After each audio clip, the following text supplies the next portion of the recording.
여러분들은 화성으로의 이주가 현실적으로 가능한 일이라고 생각하세요? 아니면 그 유명한 억만장자의 모험심을 어필하기 위한 PR일 뿐이라고 생각하세요? 어쩌면 조사할 필요가 있는 것은 화성이 아니라 다른 행성이나 그 위성일지도 모르겠습니다. 여러분 안녕하세요. 생물의 생존에 적합한 장소를 태양계의 지구형 암석 행성에서 찾다가 더 이상 선택지가 없어졌을 때 머지않아 도달하게 되는 것이 목성형 행성입니다. 해왕성 탐사는 마지막이 될 것입니다. 왜냐하면 태양에서 가장 멀리 있는 행성이니까요. 하지만 오히려 그렇기 때문에 해왕성은 더 주의 깊게 검토해 볼 만한 가치가 있는 것은 아닐까요? 태양이 언젠가 비록 50억 년 후에라도 적색거성이 되어 지구를 불꽃으로 튀겨버리거나 통째로 삼켜버리게 된다면 더더욱 그럴 것입니다. 쾌적한 새 거주지를 찾기 위해 이 거대한 그릴로부터 가능한 한 멀리 날아가야 하지 않을까요? 여러분, 여기는 토픽입니다. 해왕성 어딘가에 생물이 생존하기에 적합한 환경이 있지는 않을까? 함께 찾아보실까요?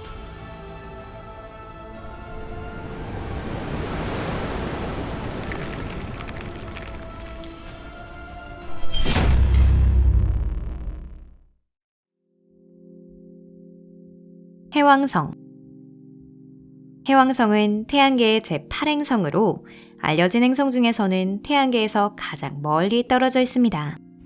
태양계에서 이 행성까지는 아주 먼 약 45억 킬로미터의 거리인데요.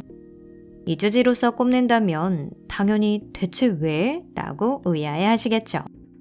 대기는 수소와 헬륨으로 이루어져 있으며 매초 풍속 400m의 아주 찬바람이 불고 있지만 그 아래에는 섭씨 2000도 이상의 액체가 부글부글 끓고 있는 멘틀이 있습니다. 어떤 설에 의하면 해왕성 표면에는 액화탄소 바다가 펼쳐져 있고 그 바다에는 다이아몬드가 둥둥 떠 있다고 합니다. 이 장엄한 세계에서 어떤 생물이 살아남을 수만 있다면 SF 영화 속 영화와 같은 기적이라고 해도 좋을 겁니다.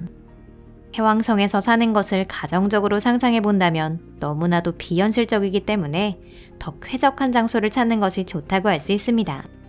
하물며 그런 세계가 해왕성 바로 근처에 존재하니까요. 그것은 해왕성의 위성 트리톤입니다. 트리톤과 해왕성의 러브 스토리. 트리톤은 역행 궤도를 공전합니다.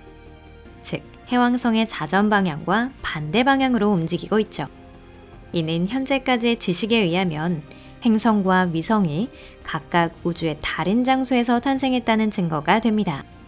아마도 트리톤은 카이퍼 벨트에서 탄생한 후에 욕심 많은 해왕성에 포획된 것으로 보여지는데요. 이 사건에 대해서 연구자들의 다양한 견해가 있습니다. 그 견해 중 하나가 바로 뜨거운 로맨스입니다. 트리톤은 맹속으로 비행하던 중 해왕성의 다른 위성에 부딪혔고 그래도 속도를 줄이지 않는 바람에 이 가스 행성에 사로잡혀 버렸다는 것입니다. 두 번째 견해는 이별 버전. 해왕성은 한 축을 중심으로 공전하면서 지나가던 한 쌍의 천체를 잡았습니다. 그때 트리톤은 해왕성의 궤도로 쓱 끌려간 것인데요. 그런데 트리톤의 쌍둥이 형제는 우주 공간으로 튕겨져 나가버린 겁니다. 첫 번째든 두 번째든 어쨌든지 그 일로 인해서 우리의 먼 미래의 이주 선택지가 이렇게 또 하나 늘어나게 됐답니다. 물론 너무 기대하지 않는 것이 좋아요. 왜냐하면 트리톤은 해왕성에서 믿을 수 없을 정도로 가까운 곳에, 지구와 달 사이보다 가까운 곳에 있기 때문입니다. 연구자들의 예측에 따르면 너무나 가까운 이 거리 때문에 36억 년 후에는 결국 이 위성은 소멸해버릴 운명에 처해 있다고 하는데요. 트리톤은 해왕성으로 낙하하거나 혹은 중력으로 산산조각이나 이 가스 행성을 둘러싼 또 하나의 고리가 될 것입니다. 하지만 그건 아직 먼 미래의 이야기이니 이 차가운 세계에서 가능한 한 빨리 생명체의 흔적을 찾는 것은 의미가 있는 일이라고 할 수 있겠습니다. 트리톤. 트리톤은 혹한의 땅인 동시에 아주 훌륭한 땅입니다. 그리고 해왕성의 가장 큰 위성이죠. 얼마나 큰가 하면 해왕성의 궤도상에 있는 골이나 다른 13개 위성을 합한 질량의 99.5%가 트리톤의 무게인 것입니다. 2710km의 직경을 가진 트리톤은 태양계의 모든 천체 중 16번째로 큰 천체인데요. 분명 탁월한 천체이면서 생명 탐사의 관점 혹은 적어도 이주지로 생각한다면 아주 흥미로운 위성일 겁니다. 트리톤 지각의 55%는 질소 얼음, 15에서 35%는 수소 얼음, 그리고 10에서 20%는 드라이 아이스입니다. 어쨌든 혹한지이기 때문에 우리가 보통 기체라고 익숙하게 알고 있는 물질과는 조금 다른 상태로 변한 것이라고 할 수 있습니다. 이 위성 표면의 평균 기온은 대략 영하 238도이기 때문에 명왕성보다 춥습니다. 게다가 반사율이 높은 이곳은 내리쬐는 태양광의 60에서 95%를 반사시키기 때문에 우주의 한 구석에서는 얻기 어려운 진귀한 열을 빼앗기고 있는 것입니다. 도대체 누가, 왜 이 혹독히 얼어붙은 암석에서 생명의 흔적을 찾으려고 한 것일까요? 하지만 여기서 유기물질의 흔적이 발견된 이상 그 생각에 근거가 없다고는 할 수 없습니다. 트리톤 표면에서는 태양으로부터의 자외선의 작용에 의해서 소량의 메탄 얼음 등의 물질이 톨린으로 변화합니다. 톨린은 생명의 전 단계의 물질로 여겨지고 있는데요. 엄청나게 복잡하고 고도화된 것은 아닐지라도 역시 우주를 날아다니는 돌멩이에 비교한다면 어느 정도 의미가 있는 것 같습니다. 초기의 지구에 낙하한 혜성의 톨린이 지금의 지구상의 생명의 탄생에 기여했다고 생각하는 연구자도 있거든요. 톨린은 태양계의 많은 천체에서 발견되고 있습니다. 토성의 고리에서도 또 태양계 밖에서는 켄타우루스 자리 HR4796A의 원시 행성계 원반에서도 발견되고 있습니다. 즉, 톨린은 특이한 물질도 희한한 물자도 아니지만 트리톤에는 여러 종류의 톨린이 있기 때문에 이 위성을 좀 더 주의 깊게 관찰해 봐야 합니다. 위성의 표면과 대기 1989년 보이저 2호가 해왕성 부근을 통과했을 때 이 행성 최대 위성에도 관심이 쏠려 트리톤의 사진이 여러 장 찍혔습니다. 탐사선은 트리톤 표면의 약 40%를 촬영했지만 트리톤은 여전히 정확히 지도화시키지 못한 태양계 천체 중 최대의 천체로 남아있습니다. 이곳에는 희박한 대기가 존재하는데요. 태양열의 작용으로 곧 대기 밀도가 높아집니다. 보이저 2호가 접근한 이후 대기압은 4배가 되었습니다. 하지만 그럼에도 지구 대기압의 2만 분의 1입니다. 여기서 사람이 걷는다면 인류가 이미 경험한 적이 있는 달 표면에서의 보행 같은 느낌일 겁니다. 하지만 그 추위를 생각한다면 그다지 마음이 끌리는 곳은 아니겠네요. 그런데 최근 관측에 의해 이 차가운 세계가 실은 활기가 넘치는 곳이라는 것을 알 수 있었습니다.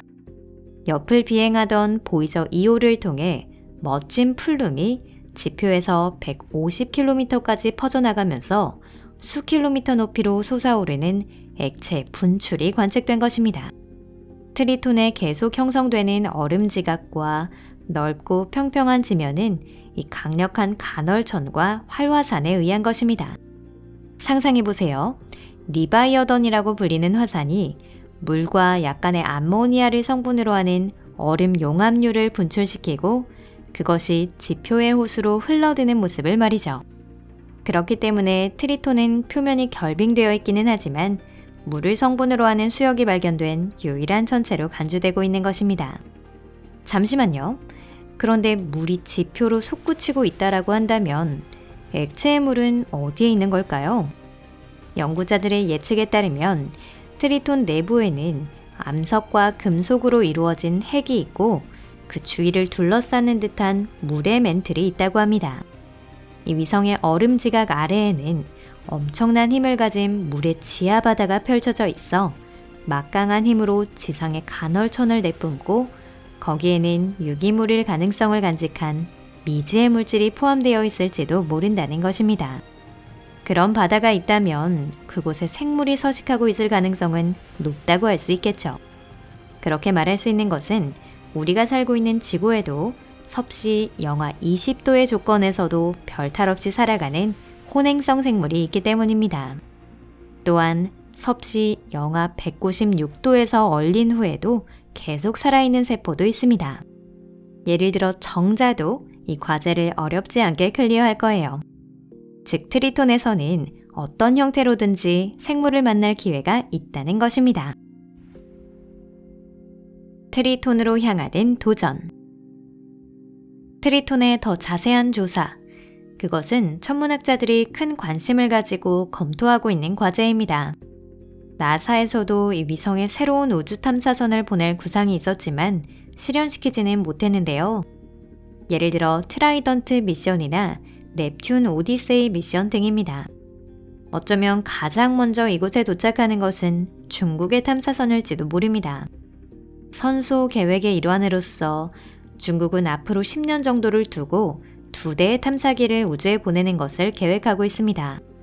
그중 한 대는 목성, 해왕성으로 간 다음 트리톤 옆을 지나 다시 카이퍼 벨트로 향할 예정입니다.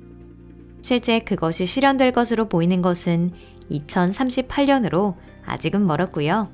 때문에 우리가 이 미지의 위성의 수수께끼를 풀 수 있는 것도 먼 미래가 될 듯합니다. 자, 이것으로 이번 영상은 끝입니다. 여러분 시청해주셔서 감사합니다.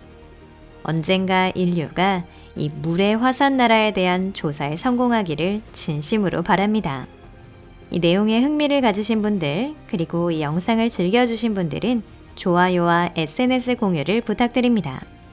여러분의 협조로 이 채널이 더 발전하고 있는 것에 감사드립니다. 함께 우주의 비밀에 대해서 더 알아갔으면 좋겠습니다. 이제 헤어질 시간이 되었네요. 여러분, 곧 다시 뵐게요. 그럼 안녕히 계세요.